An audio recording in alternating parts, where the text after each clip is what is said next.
In this video, I want to give you my sniper build. Now, there's a lot of sniper builds out there. I don't want to take away anything from those sniper builds. This is built for me to basically try to one-shot everything. If I have bad aim, it may be 1 or 2 shots, and I wanted to have a stealth build, so I don't want explosions from unstable bomber or anything like that going on, because I don't want the enemies alerted. Basically, I don't want to be in a situation where I can miss shots because enemies are running around, or in a situation where I'm being shot at because the enemies know that I'm there. So this build really is as close as I can get to stealth and to one-shot normal enemies. For elite enemies, it can be a few shots, up to 3 for most elites, and this is at a level of 5 to 10 above what level I'm at right now. I also only play PVE, so I have no idea how this build would do in a PvP scenario. Now, you're not going to hit 20k shots all the time, but this build can push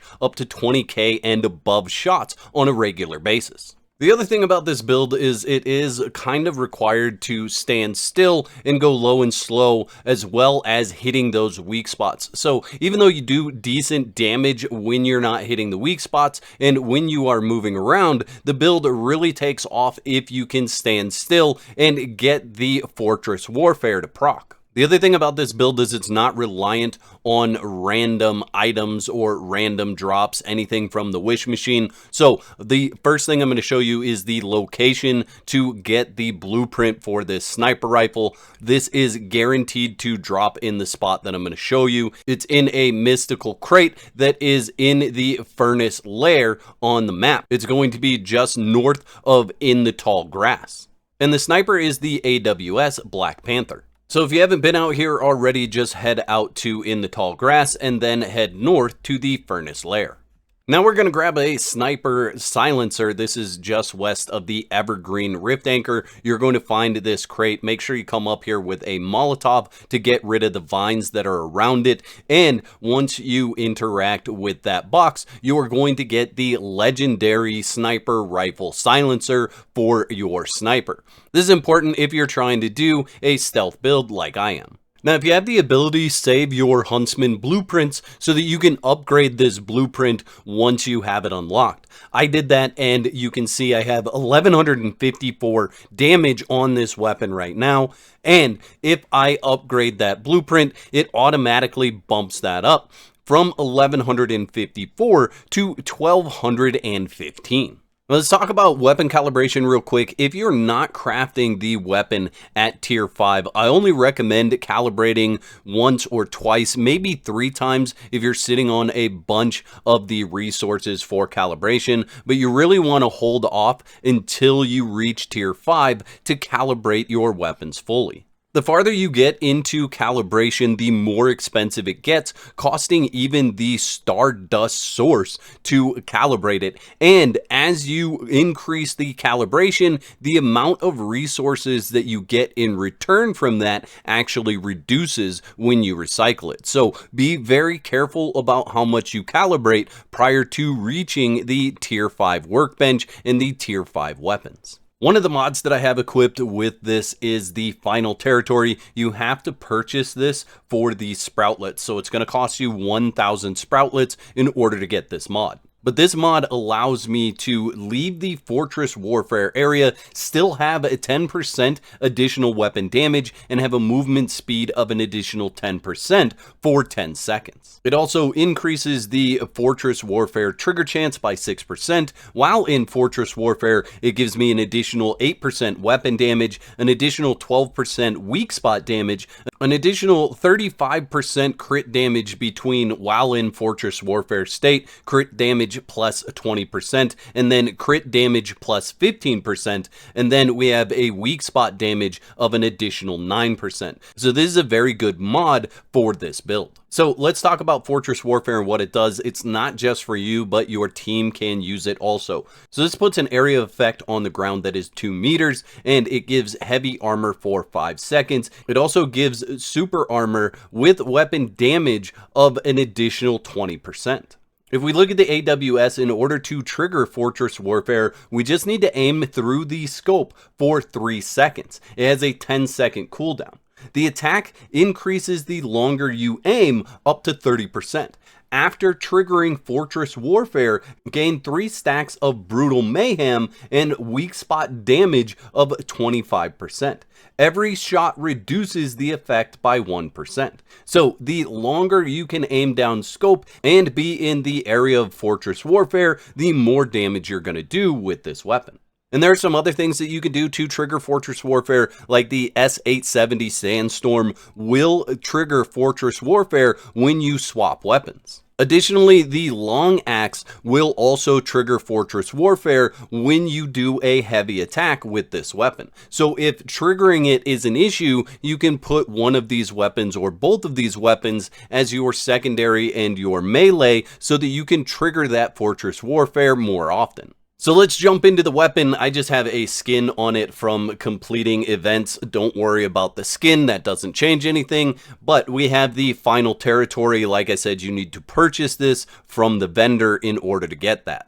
Now for your secondary, you could choose whatever you want. Right now I'm running the DE50 Jaws. I did get this out of the wish machine, but I'm looking for a better secondary. Maybe I'll do something like an SMG, but for now I have supercharged on this, which gives me static effect damage and more damage to normal enemies. It also gives me an additional 4% damage to Unstable Bomber, which is what the 50 DE is all about. Every 4 hits, we trigger Unstable Bomber. On the Long Axe, I have another final territory. Now, I'm not sure if the core effect stacks, but we'll just use it for the weapon damage and the weapon damage reduction at this point in time. I really need to recraft this at tier 5 so that I can unlock the damage against elite enemies and damage against normal enemies. Now I'm wearing a mix of armor. The Agent armor and then the Falcon armor is the mix that I'm wearing. So I have 3 pieces of the Agent set, which is giving me head damage reduction of 10%,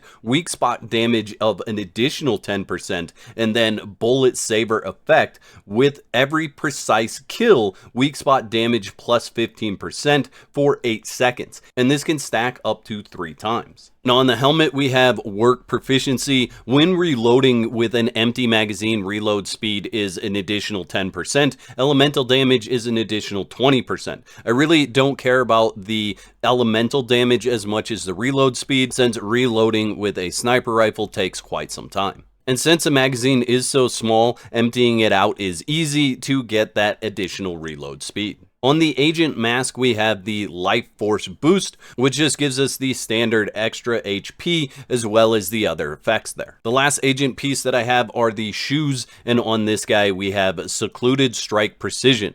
Having no enemies within 7 meters around you grants 12% weapon and status damage. Since I'm killing everything from far off, I'm always getting that additional 12% damage. Now, jumping into the Falcon stuff, like I said, I have 3 pieces of this, the chest piece, the pants, and the gloves. This is going to give me a reduced stamina cost for rolling of 20%. Crit damage is increased by 12%, and then when my stamina is over 90%, increase crit rate by 5% and crit damage by 20%.